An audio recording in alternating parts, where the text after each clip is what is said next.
Chapter 11. Srila Haridas Thakur proves loud chanting to be supreme. There are two systems in the world that determine one's caste. The first, seminal, is in regard to the particular lineage one was born into as a son or daughter. In this more common system, one obtains one's father's caste in accordance with his father's lineage. The son of a Brahmin is considered to be a Brahmin, and the son of a Vaishya, means merchant or agriculturer, is considered to be a Vaishya. In the second system, one's caste is determined by dint of one's personal qualities, guna, and activities, karma. For example, although Ravan took birth in a Brahmin family, his qualities and activities mark him as a demon, not a Brahmin. The natures of human beings are divided into two categories, pious and wicked. Vaishnavas who are engaged in the service of Bhagwan are pious, and arrogant persons averse to the service of Bhagwan and devoid of good qualities are sinful, regardless of the caste they were born into. If a person born in a Brahmin family commits violence against a Vaishnava, this wicked act classifies him as sinful. A person who is envious of Shri Vishnu, devotion to Shri Vishnu, and the devotees of Shri Vishnu may be deemed a Brahmin by the community of the foolish and wicked, but a pious society considered his demonic propensities and designates him as a wicked person, Durjan only. In the village of Harinadi, in the district of Yashohara, there lived a wicked Brahmin who was fit to be called Durjan. One day, by the will of Providence, he was sitting in the company of other Brahmin when Srila Haridas Thakur passed by. Because this cruel Brahmin was naturally envious of the devotees, he burned in anger as soon as his wicked vision fell upon the Lord's dear most Srila Haridas Thakur, who was constantly engaged in loudly chanting Krishna Nam. This ignorant, atheistic, degraded Brahmin stopped Srila Haridas Thakur and angrily put forth unreasonable arguments. O Haridas, what have you started? Do you not know that the scriptures state that the holy name of Bhagwan should only be chanted in the mind? No scripture sanctions loud congregation chanting of Harinam. This practice of yours is unauthorized. Who gave you the foolish idea to chant loudly? These scholars here are greatly learned. Answer my questions before them.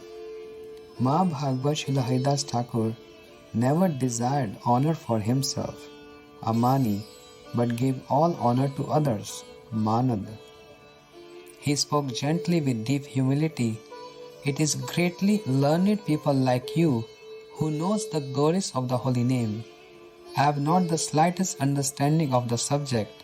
I have not heard the scriptural descriptions of Sri Harinam Kirtan's incomparable glories from those on the path of logic and argument. But I have heard those glories from the lips of devotees who are thoroughly versed in the truth of the holy name, Nam Tattva, and who chant the holy name purely, Shuddha Nam. Whatever knowledge I have, I present to you all. The result achieved by chanting the holy name loudly is 100 times greater than that achieved by chanting it in the mind. Therefore the scriptures never condemn loud chanting, but rather extol its supreme glories. It is stated, Ucche Shat Gunam Bhavet. One obtains 100 times more benefit by chanting out loud than by chanting in the mind. In his Gaudiya Bhashya on Sri Chaitanya Bhagavat Adi Khand 16.273, the most worshipful Srila Prabhupada Bhakti Siddhant Saraswati Thakur explains the inner meaning of this verse. Those who say that the Hare Krishna Mahamantra is the only to be chanted softly while doing japa are incapable of realizing the true essence of the scriptures. The three names of the address, Hare, Krishna and Rama, are to be softly chanted in japa and loudly sung in Kirtan. Bhagwan's names can be chanted in the mind or out loud. If one chants loudly, many people can hear Bhagwan's names. By this, everyone obtains auspiciousness. The act of hearing the Lord's holy name, Shravanam, is prominent among the 9 limbs of Bhakti, Navda Bhakti. If saintly persons do not chant Hari Kirtan loudly, then no one will become qualified for Shravan. Therefore, this unreasonable argument by persons averse to chanting loudly is certainly incited by Kali. In the dharma processes of the previous ages, namely meditation, dhyana, sacrifice, yajna, and deity worship, archan, kirtan of the holy name is nearly imperceptible. Because of this, there are many disputes in Kali Yuga regarding these practices. Those who have been spoiled by Kali create obstructions in the Hari Bhajan of those who pursue the ultimate goal of life. Those practicing the dharmas of Satya, Treta and Dwapar Yuga, meditation, sacrifice and deity worship respectively, abstain from entering into argument with persons spoiled by Kali. However, to remove their wicked tendencies and bring about their eternal welfare, those who chant Harinam extol Shri Nam's unlimited glories. Thus the hearts of the wicked, which have been infected by a taste for argument, obtain the proper medicine. Upon hearing Srila Haridas Thakur's words, the wicked Brahmin grew angry. You are saying that loud chanting gives 100 times more benefit. Tell us now the reason for this. Numerous statements from the Vedic scripture began to manifest on the tongue of Srila Haridas Thakur, who was most learned, and he exuberantly described the glories of loudly chanting the holy name. My dear sir, he said, I will now repeat whatever the Vedas, Srimad Bhagavatam and other scriptures say on this matter. Srimad Bhagavatam, the king of all scriptures, states, Yannam Griyanam Akhilan Stotram Atmanam Evacha Sadhya Punati Kim Bhuyas Tasya Sprishata Padahiti. Srimad Bhagavatam 10.34.17. A learned demigod named Sudarshan, who possessed the body of a serpent, said to Shri Krishna, O Master, one who chants your holy name becomes purified, along with all those who hear his chanting. How much more beneficial then is the touch of your lotus feet? O Brahmin, when the transcendental sound of Shri Krishna's holy name emanates from the lotus mouth of a sadhu, a bhakta or a Vaishnava, it enters the ears of living entities eager to hear it and thereby frees them from the bondage of Maya. This is because the transcendental holy name removes the living entity's inclination towards gratification and awakens his drive to serve the transcendental object, Bhagwan. By chanting the Lord's names, a living entity becomes Jivan Mukta, all liberated while in this present body. To attain liberation from material bondage, the conditioned living entity should approach a liberated soul for his mercy in the form of initiation, Mantra Diksha. Srila Haridas Thakur then explained the aforementioned verse as follows: Pashu Pakshi Keet Adi Valite na pare, Shunile Harinam Tara Sabatare, Japile Shri Krishna Naam Apna Se Tare, Uच्च Sankirtan Par Upakar Kare. Shri Chaitanya Bhagavat Adi Khand 16.280 and 281. O Brahmin, the animals, birds, insects, worms, etc. cannot utter the names of the Lord, but they are delivered simply by hearing them. When someone chants Harinam in his mind, he delivers only himself, but when he chants Harinam loudly, he brings about others' true welfare along with his own. Thus the scriptures proclaim that one receives 100 times more benefit by chanting Harinam out loud than by chanting it in the mind. Japato Harinamani sthane shat gun adikaha atmanam sapunati uchched Japan Stotra Punati Cha. Naradiya Puran, spoken by Shri Prahlad Maharaj. The fruit of loudly performing Harinam Kirtan is 100 times greater than that of chanting in the mind.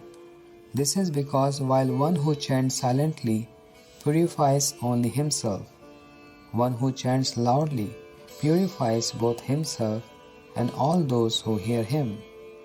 The purport is that although people generally chant in their mind for their own deliverance, Bhagwan is more pleased with one who chants Govinda's name loudly to deliver not only himself but others as well.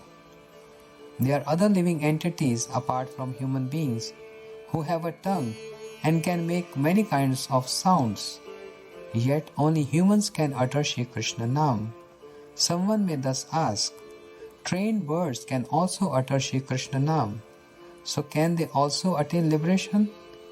The answer is that imitating means anukaran and following anusaran are entirely different. One may attain petty benefits through imitation, but one will not attain Shri Krishna Prem.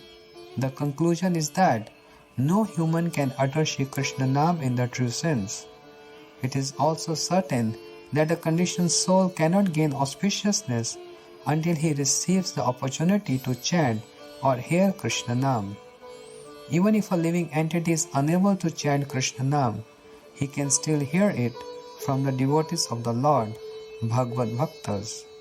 One's life is truly useless if one has not obtained the qualification to even hear the transcendental name, Vaikuntha Nam.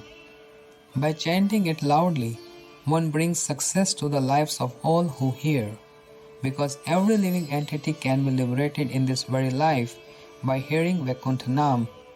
Loud Harinam Kirtan must never be the subject of argument or criticism. Please think for yourself, what fault is there in loudly chanting the name of Hari? It is beneficial in every respect. Nam Japa and Nam Kirtan. Keho apnare matra kare poshan, keho va poshan kare सहस्रेक जन द्विते के बड़ा भावी भुजा अपने ए अभिप्राय गुण उच्च संकीर्तने. श्री चैतन्य भागवत आदि खंड 16.289-290. A selfish person maintains only himself while someone else maintains thousands of people as well. Now kindly tell me, who is the better of the two? The person loudly performing Nam Sankirtan is not selfish. Rather, he is a selfless benefactor. Therefore, a person who chants loudly is superior to one who chants softly. After hearing Srila Haridas Thakur's statements, which were replete with philosophical conclusions, the degraded Brahmin became ferocious and spoke harshly. 6 prime philosophies are famous in India. The principles and conception of them all are largely faithful to the Vedas. Until now, the respective masters, means acharyas of these 6 philosophies are Kapil, Patanjali, Kannar, Akshapada, Jaimini and Vyasa. From where has this Haridas emerged to become the acharya of the 7th philosophy? I am seeing the path shown by the Vedas gradually disappearing. I have heard that at the end of Kali Yuga, Shudras, means laborers, will study and teach the Vedas. But it has begun already now at the very beginning of Kali Yuga, with Shudras and Yavanas like you already studying and teaching the Vedas. I cannot imagine the situation at the end of Kali Yuga. Alas, it is certainly the age of Kali. Influenced by inevitable time, people like Haridas have begun to destroy the Vedic path. What other new philosophies must be endured due to the influence of Kali? Posing as a transcendental philosopher, you are giving an explanation that contradicts those fruitive workers who are against bhakti. You do this to exalt yourself and to cunningly bring others under your control, so that you can gather delicious food from them. People such as you act in this way only to eat opulently at other houses.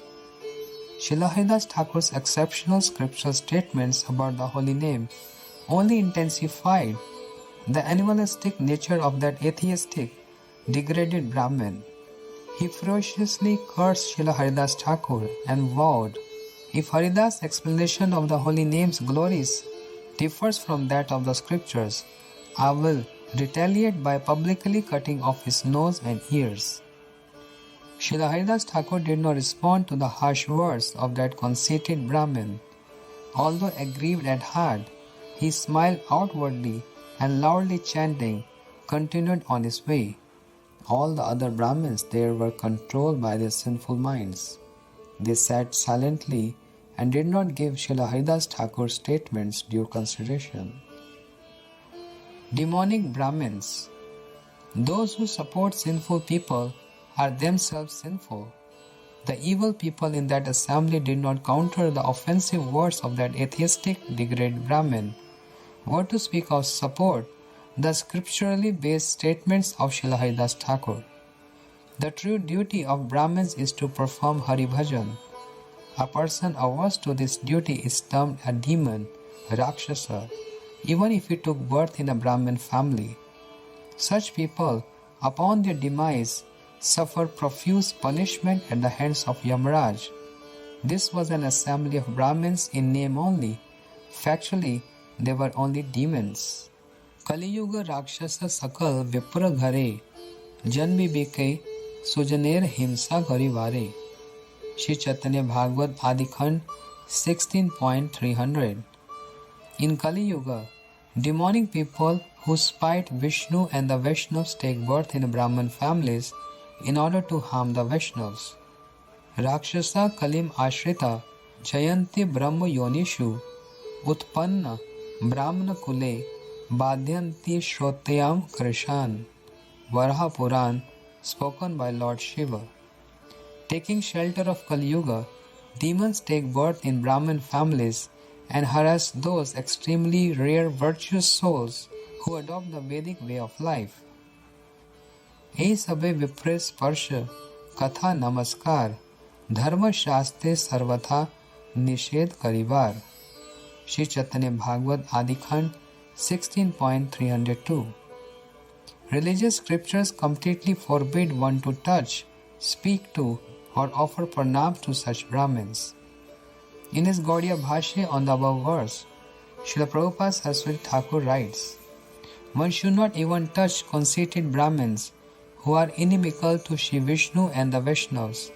If one touches such a Brahmin by chance, then it is one's duty to bathe fully clothed in the Ganga. While conversing with such Brahmins, one is sure to fall down. If one respects them by offering obeisances and so on, one will certainly deviate from the path of Vishnu Bhakti. Therefore, authorized scriptures such as Srimad Bhagavatam and the Dharma Shastras declare those who are against following Vaishnava etiquette to be fallen along with their families. Kim atra bhav uktena brahmana yehi avaishnava tesham sambhashanam sparsham pramadanapi varjet. Padma Puran, spoken by Lord Shiva.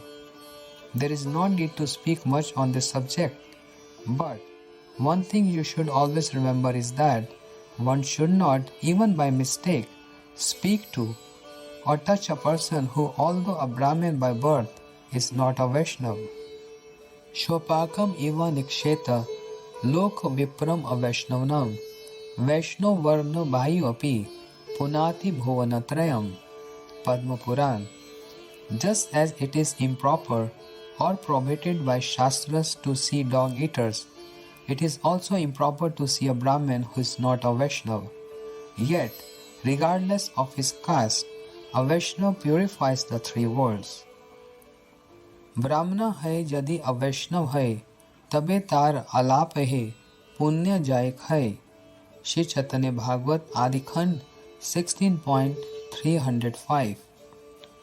One loses one's piety by conversing with someone who, although born a Brahmin, is a non-devotee who has not been initiated into the Vaishnava path. That contemptible Brahmin who was envious of Vaishnavas, was doomed to be punished for his offences at the lotus feet of Srila Haridas Thakur. Within a few days, he contracted leprosy and his nose melted off. Srila Haridas Thakur never cursed that wicked Vaishnava Aparadi, an atheist, nor did he desire inauspiciousness for him. Yet the Lord punished the Brahmin severely for his harsh criticism of Srila Haridas Thakur. Srila Haridas Thakur was aggrieved to see the pathetic condition of those averse to Sri Hari and engrossed in worldly enjoyment. His heart melted in compassion, and as he chanted Krishna Krishna, he would sigh deeply. The residents of Sri Mayapur warmly received him. After some days, Srila Haridas Thakur went to Sri Mayapur Navadip, desiring to see the pure Vaishnava associates of Sriman Mahaprabhu. All the devotees became joyful to see him. Srila Advaitacharya Prabhu had residences in both Shantipur and Mayapur. Sometimes he would stay in Shantipur and at other times in Mayapur. When Srila Haridas Thakur arrived in Navadip Mayapur, Sri Advaitacharya Prabhu happened to be there. Acharya Gosai Haridasir Paiya Rakhilena Pran Haite Adik Kariya. Shri Chaitanya Bhagavad Adikhand 16.311. Upon meeting Srila Haridas Thakur, Sri Advaitacharya deemed him dearer than his own life and kept him there with utmost care. All the Vaishnavas had great affection for Srila Haridas Thakur, and Srila Haridas Thakur had deep respect for them. Seeing the Vaishnavas' affection for Srila Haridas Thakur, the malevolent atheist shot at them with arrows of envious words. Hearing these words, the devotees sorrowfully discussed the pitiful condition of such wretched people. At that time, people intoxicated by the rust of worldly pleasure never endeavored to study or follow Vaishnava scriptures like Bhagavad Gita and Srimad Bhagavatam. Instead, they tried to satiate their senses. Despite this, the pure devotees increased each other's bliss by discussing Bhagavad Gita and Srimad Bhagavatam. They held such discussions about their worshipable deities, Ishtagoshti, while staying far away from material enjoyment and desiring the highest, eternal welfare for the entire world.